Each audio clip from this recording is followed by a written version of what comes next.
ये मुश्किल होता है काम बड़ा, जो हम जो चीज़ बनी हुई है ना वही बनानी थी, हम डिज़ाइन इसका बदल नहीं सकते। ठीक है, वही मटीरियल लगाते हैं, कसूरी चूना होता है और उसमें कली डालते हैं, हम सड़ डालते हैं। तो जो इसका डिज़ाइन है बहुत मुश्किल होता है, ये बारीकी का काम है, स्लो वर्क काम होता है। तो लिहाजा हम इसको बहुत मुश्किल से जो बनाता है, इसमें जिस तरह हमने ये डाट बनाई है हम इससे बदल नहीं सकते। जो इसका फ्लेक्सो है वो भी हम वही करेंगे, गालबकारी इसकी वो हम उसको गालबकारी बोलते हैं, वो करेंगे। ये जो फूल जैसे आपको नज़र आया ना इसको फ्लेक्सो हम बोलते हैं।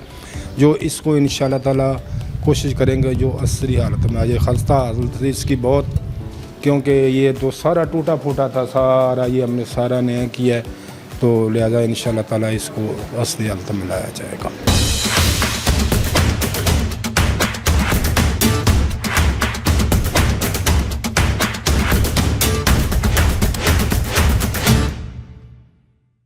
ये मकबरा जानी खान से मंसूब है, जो नवाब कमरुद्दीन खान के बेटे और मोइनुल मुल्क अल मारूफ मियां मुन्नू के बड़े भाई थे। जानी खान को मुगल हुक्मरान ने इंज़मामुल दौला का खिताब दिया था। जानी खान के वालिद कमरुद्दीन खान मुगल शहनशाह मोहम्मद शाह के वजीर थे। कमरुद्दीन में सरहद में अहमद शाह दुरानी की अफवाज से लड़ते हुए मारे गए। जानी खान और इसके भाई मोइनुल मुल्क ने जवाबी हमला किया और अहमद शाह दुरानी को काबिल की जानिब पसपाई पर मजबूर कर दिया। इस फतह के बाद मोइनुल मुल्क को लाहौर का सूबेदार और जानी खान को अफवाज का सुपर सलार मुकर्रर कर दिया गया। जानी खान का इंतकाल 1778 में लाहौर में हुआ और उसे यहीं दफन किया गया। जानी खान का मकबरा मुमकिना तौर पर इसकी बहन ने तामीर करवाया था।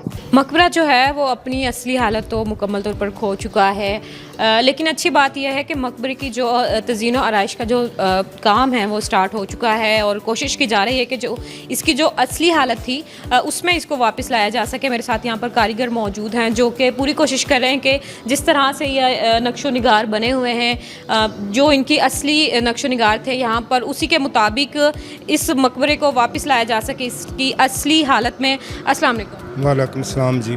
जी बताइएगा कि कितना मुश्किल काम है ये, क्योंकि इस जो ये मकबरा है इसकी कोई पिक्चर मौजूद नहीं है, हमारे रिकॉर्ड में मौजूद नहीं है, और फिर इसको उसी असली हालत में लेकर आना, उसी तरह से इस डिज़ाइन को बनाना कितना मुश्किल आपको लग रही है? जी बहुत मुश्किल होता है ये। अच्छा, ये मुश्किल होता है काम बड़ा, जो हम जो चीज़ बनी हुई है ना वही बनानी थी, हम डिज़ाइन इसका बदल नहीं सकते। ठीक है, वही मटीरियल लगाते हैं, कसूरी चूना होता है और उसमें कली डालते हैं, हम सड़ डालते हैं। तो जो इसका डिज़ाइन है बहुत मुश्किल होता है, ये बारीकी का काम है, स्लो वर्क काम होता है। तो लिहाजा हम इसको बहुत मुश्किल से जो बनाता है, इसमें जिस तरह हमने ये डाट बनाई है हम इससे बदल नहीं सकते। जो इसका फ्लेक्सो है वो भी हम वही करेंगे, गालबकारी इसकी वो हम उसको गालबकारी बोलते हैं, वो करेंगे। ये जो फूल जैसे आपको नज़र आया ना इसको फ्लेक्सो हम बोलते हैं। जो इसको इंशाल्लाह ताला कोशिश करेंगे जो असली हालत में आ जाए। खस्ता हालत थी इसकी बहुत, क्योंकि ये तो सारा टूटा फूटा था, सारा ये हमने सारा नया किया है। तो लिहाजा इंशाल्लाह ताला इसको असली हालत में लाया जाएगा। जी बिल्कुल नाज़रीन, आप देख सकते हैं कि मकबरा जगह जगह से टूट फूट का शिकार है। तो इस वक्त जो हमारे साथ तारिक साहब मौजूद हैं, जो कि हम कह सकते हैं कि जो क्रेडिट है वो जाता है तारिक साहब को कि उन्होंने जो कौम बाला हैं उनकी तवज्जो इस जानिब दिलाई कि हमारा जो कौमी विरसा है, सकाफती विरसा है वो तबाह बर्बाद हो रहा है। कुछ इस तरह से नज़रसानी की जाए कि जो मकबरा है उसको महफूज किया जा सके आने वाली नस्लों के लिए, ताकि जो आने वाली नस्ल है उनको पता हो कि जानी खान कौन थे। अस्सलाम वालेकुम सर। जी वालेकुम अस्सलाम व रहमतुल्लाहि व बरकात। सर ये बताइएगा कि बहुत ही अच्छा स्टेप आपने उठाया, और उससे भी ज़्यादा अच्छा ये हुआ कि जो कौम बाला है उन्होंने आपकी जो फरियाद थी वो सुनी। तो कितना मुश्किल था कौम बाला की तवज्जो इस जानिब करना? ये मैं कहता हूँ कि मेरी खुशनसीबी है कि 5-6 ऐसे चैनल्स वालों को मैंने दावत दी, उन्होंने अपने अपने तरीके से इसके बारे में सारी अपनी रिपोर्टें बना के अपलोड की। तो मुझे खुशी है कि एक दिन मुझे क्योंकि चाबी मेरे पास थी इसकी, मैंने कुछ पौधे यहाँ लगाए हुए थे, क्योंकि मेरा ज़्यादा अपना ग्रीन पाकिस्तान से के प्रोग्राम से तल्लक़ है। तो मैंने चाबी ली इसलिए थी कि यहाँ बहुत गंदगी थी और जड़ी बूटियों का जंगल बना हुआ था वो मैंने सब अपने आप अपनी मेहनत से साफ़ किया, वहाँ पौधे लगाए। अब ये जो काम शुरू हुआ उसकी वजह से उन्होंने पौधे यहाँ से निकलवाए, वो मैंने महफूज करके रखे हुए हैं। इंशाल्लाह जैसे ये मुकम्मल होगा मैं किसी न किसी सोर्स में उसको बड़े बड़े पॉट्स में लगा के फिर इधर रखेंगे ताकि यहाँ की जो खूबसूरती है वो बहाल रहे। और जिस दिन वो लोग यहाँ ठेकेदार को लेके आए थे तो साथ हकाम आला भी आए थे। उन्होंने कहा कि हाजी साहब आपने तो हमें तंग कर दिया था, लेकिन मजबूरन अभी हमें इसका ख्याल आ गया कि ये हमारा विरसा है, हम इसको ठीक करें। क्यों, ये इंडिया में बरसगीर के अंदर जो मुग़ल आर्ट है उसका एक अलग टेस्ट है, क्योंकि लोग बहुत दूर दूर से इसको देखने के लिए आना चाहते हैं। कई दफ़ा कुछ लोग आए भी, चाबी मेरे पास होने की वजह से मुझे महकमे वाले फ़ोन करके तो इतला कर देते थे कि जी ऐसे लोग आ रहे हैं, या बाइकिए वाले आए एक दफ़ा। इस तरह मुख्तलिफ लोग आते रहते हैं, वो करते रहते हैं। एक वो बाल वाले के नाम से मशहूर हैं, वो 2 दफ़ा आए हैं। एक दफ़ा तो यहाँ काम शुरू नहीं था, दोबारा जब आए वो काम शुरू हो चुका हुआ था। तो मैं तो मेरी तो खुश किस्मती कह लें कि जिस तरह आपने मेरा व्लॉग देखा और आपको भी इस चीज़ का एहसास हुआ कि हम क्यों ना इस कार खैर में हिस्सा डालें। मुझे बड़ा अच्छा लगा कि ये नौजवान नस्ल जो है उसको भी अपने इस विरसे का एहसास है, और इंशाअल्लाह ताला ये होना भी चाहिए, क्योंकि हम लोग एक ममलकत ऐसी हैं कि जिनके यहाँ शहनशाहियत ने एक लंबा सफ़र तय किया हुआ है। मुग़ल अम्पायर जो थे, तो अल्हम्दुलिल्लाह मैं कोशिश करूँगा कि जैसे ये तकमील हो यहाँ इंशाल्लाह कोई ना कोई छोटा मोटा ये लोग फंक्शन करेंगे। अपने उन जो इनके सीनियर्स हैं, अदारे के लोग आएंगे, ऑफिशल्स। तो मैं चाहता हूँ कि वो लोग जिन्होंने यहाँ उस वक्त आके व्लॉग बना के लोगों तक इसकी खबर पहुँचाई, तो इंशाल्लाह उन सब को बुलाऊँगा, वो आएँ देखें कि उनकी और मेरी थोड़ी सी काविश से ये मामला सीधा हो चुका हुआ है। तो अल्हम्दुलिल्लाह मैं इंतहाई मुझे खुशी है इस बात की कि मेरी छोटी सी काविश थी। मैं तो ये नहीं कहता कि बहुत बड़ा मसला था ये, तो मेरे लिए तो शायद बहुत बड़ा होगा, लेकिन हुकूमत के लिए तो नहीं है मसला। मैंने तो एक दफ़ा ये भी कहा था कि एक दोस्त है, वो कहते थे कि मेरे पास ऐसे लोग हैं कि वो ऐसी जगह को वो अडॉप्ट कर लेते हैं, तो वो इसकी तज़ीन व राइश का काम अपने पॉकेट मनी से करवा देते हैं, ताकि वो कारोबारी लोग हैं उनको थोड़ा रिलीफ मिल जाता है टैक्स में उस हवाले से। तो फिर वो लोग ना माने, तो मैंने कहा ठीक है जैसे आपकी मर्ज़ी, आप इसको करो।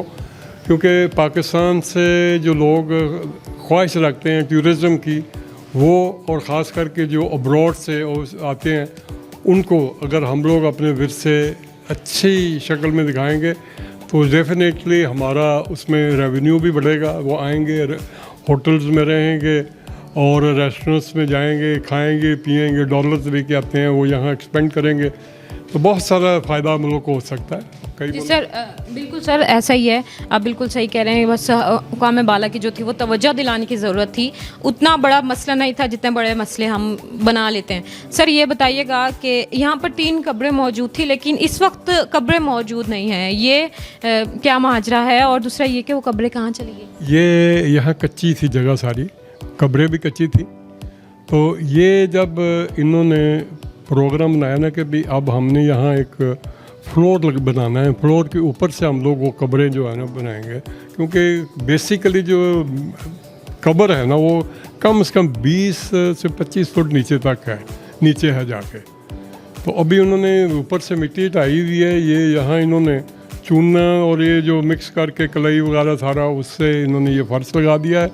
जैसे ये तज़ीन व राइश का काम ख़त्म हो जाएगा, ऊपर का छतों का दीवारों का सारा, फिर ये इस तरफ इन्होंने आना है। हो सकता है यहाँ पर बड़ा खूबसूरत किस्म का सफ़ेद मार्बल लगे और वो तीनों कब्रों की अलग अलग निशानियाँ जो हैं वो वापस ले आएँ अपनी असल शक्ल में। तो इंशाल्लाह वो मुकम्मल होने के बाद फिर आपको भी दावत देंगे और दोस्तों को भी दावत देंगे, आएँ देखें। मुझे पिछले दफ़ा आए हुए थे जो उन्होंने कहा कि जी ये कब्रें नहीं है इधर। मैंने कहा जी कब्रें तो ज़ाहिर है उन्होंने मेंटेनेंस कर रहे हैं, अब उनको पता कैसे चलेगा। मैंने कहा जी कुछ ना कुछ तो निशानी उन्होंने रखी होगी कि कौन सी कब्र किधर है। वो 3 कब्रें हैं, वो एक दरमियान में आ जाएगी, उसके एक दूसरी साइड पे, एक उसके दूसरी साइड पे। यही हो सकता है, उसके अलावा तो और कोई चारा नहीं है। बेशक सर, ये बताइएगा कितने अरसे में लगता है कि जो मकबरे का जो काम है वो मुकम्मल हो जाएगा? ये तो वैसे कह रहे थे कि जल्दी हो जाएगा, लेकिन मुझे लगता है कि कम से कम 3 से 4 महीने लग सकते हैं, क्योंकि छोटा छोटा काम है बहुत बारीकी का, तो इसको रफ टफ कर नहीं कर सकते। क्योंकि अगले दिन यहाँ इनके सीनियर आए हुए थे अदारे के, तो काफ़ी इनकी क्लास लेके गए हैं, कुछ चीज़ों में कमी पेशी थी, उन्होंने कहा कि ऐसा नहीं चलेगा, इसको पूरा स्केल के अंदर आपने लाइनिंग सीधी करनी है, आर्चों की भी और दूसरे जो दरमियान में जगह होती है उसकी, क्योंकि ऐसा करोगे आप तो फिर मज़ा नहीं आएगा। क्योंकि मुझे भी फिर वो ऑफिसर मेरे जो सीनियर हैं वो मुझे कहते हैं कि यार ये हाथों से नहीं हुआ, ये पाँव से हुआ हुआ है, तो वो काम नहीं करे जो पाँव से होने वाला है। ना मुझे कोई बात किसी की सुननी पड़े सीनियर्स अपने की, ना आपको मैं आके आगे तनकीद का निशाना बनाऊं।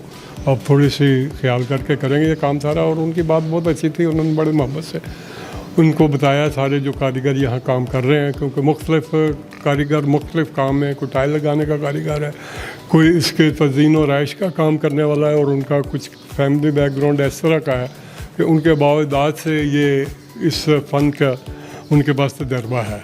तो ये काफ़ी अरसे से ये जो थे कारीगर मोहम्मद बूटा साहब, इन्होंने काफ़ी जगह पे अदारे के लिए काम किया हुआ है, तज़ीन और रहाइश जहाँ भी होती रही, और भी काफ़ी यहाँ भगवानपुर में हैं। जैसा जैसा आप कहें मैं आपको वहाँ भी लेके जा सकता हूँ। हैबत खान के बेटे की कब्र है यहाँ पर, थोड़ा सा आगे जाके हार्डली 1 फरलांग। फिर यहाँ पर सरू वाली शहजादी थी, उनकी कब्र है। उनको सरू पसंद था तो उन्होंने मरने से पहले ही वहाँ अपना एक मकबरा तमीर अपना डूम बनवा लिया था, तो उसके इंतकाल के बाद उनको वहाँ दफन किया गया। वो भी एक बहुत बड़ा बाग था वहाँ पर, लेकिन हमारे अदारे जो हैं वो सोए हुए हैं, और वहाँ वो सारी प्लाटेशन होकर लोगों ने मकान बना लिए हुए हैं, कोई परेशानी हाल नहीं है। अल्लाह ही है बस इस मुल्क का हामी नासर हो। नाज़रीन, ये था हमारा आज का प्रोग्राम। मैं उम्मीद करती हूँ कि आपको जो प्रोग्राम है वो काफ़ी अच्छा लगा होगा और सुनकर भी काफ़ी खुशी हुई होगी कि एक ऐसा विरसा कौमी विरसा जो कि आलमोस्ट ख़त्म होने वाला था, तारिक साहब की काविशों की वजह से अब आने वाली नस्लों के लिए महफूज किया जा रहा है। कमेंट सेक्शन में अपनी राय से ज़रूर आगाह कीजिएगा। अपनी होस्ट अस्मा नासिर को इजाज़त दीजिए। अल्लाह हाफ़िज़।